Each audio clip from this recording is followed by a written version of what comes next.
Hey everyone. So I got these N64 games here that are fake,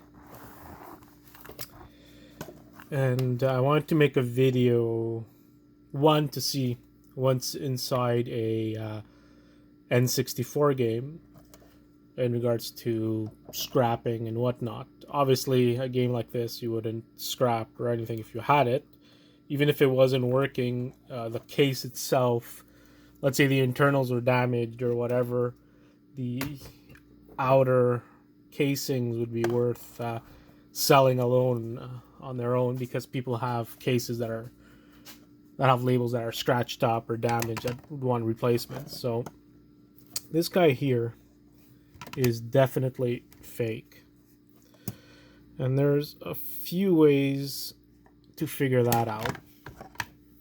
And here's another one here. It's a regular Mario Party. So just by looking at them, you can't really tell.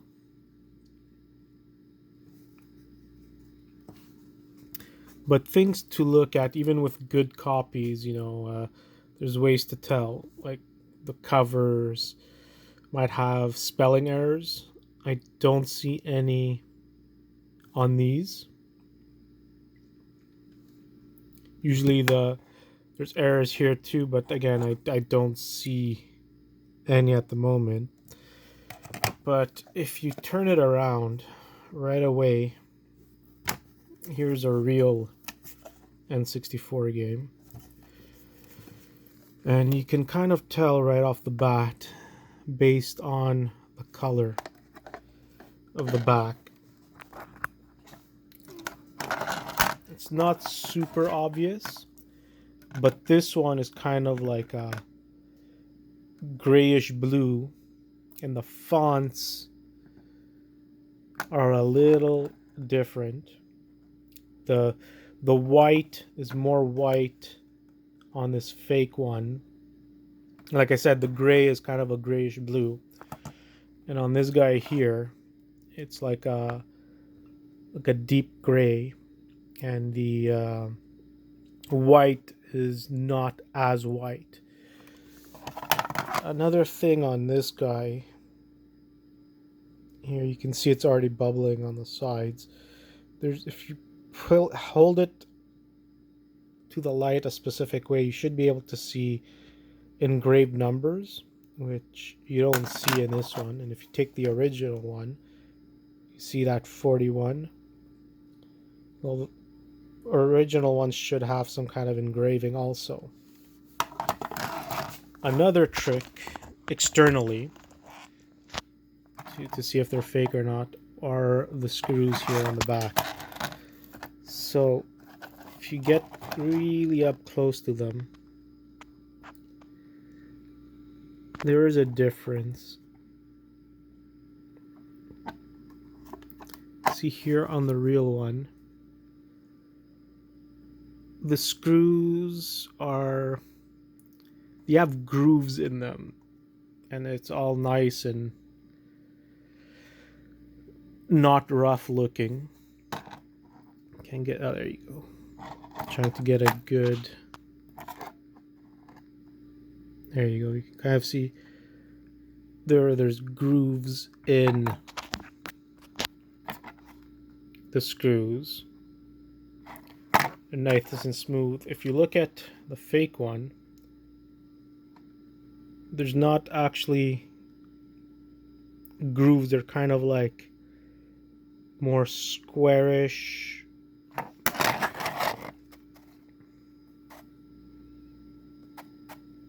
more pronounced, I guess, the grooves you can call them. So this one here is the fake. But the best way to tell if one of these are fake is to actually open them up. Because when you open them up, you should, sorry for the shaking, what you should see is a Nintendo logo on the board itself. So let's open the fake one up and I'll show you.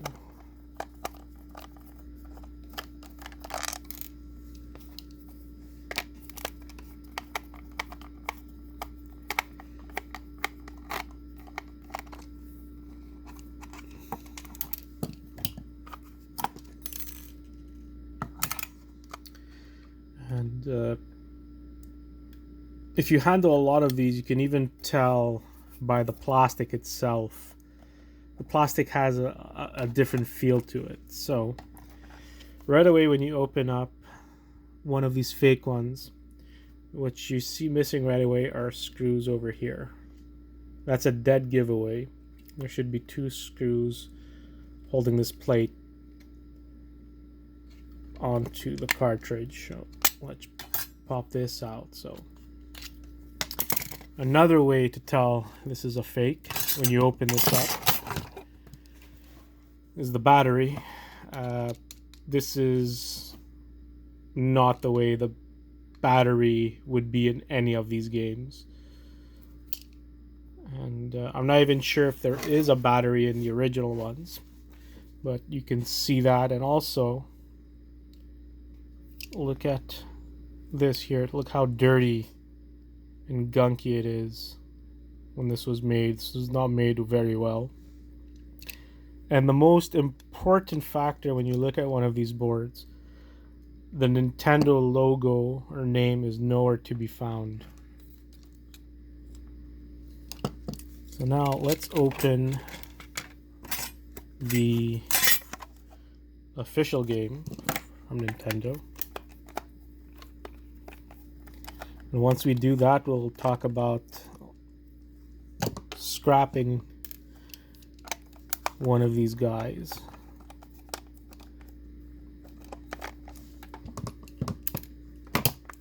When we open it up, like I told you, 2 missing screws. And even the metal plate, if you look at it, this one has the real one has engravings. Fake one doesn't. Let's open one of these up. Let's take out this metal plate.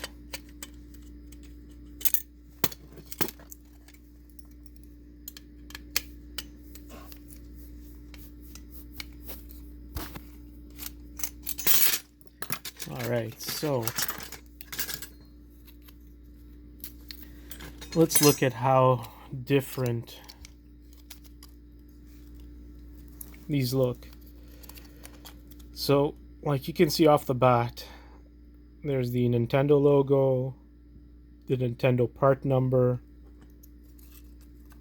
right here, and even the chips. These are modern chips compared to these older prong chips. All the old games, if you look at my Nintendo scrapping video or the Sega Genesis scrapping video, all those games have chips like this. None of them have chips like this. And there you go.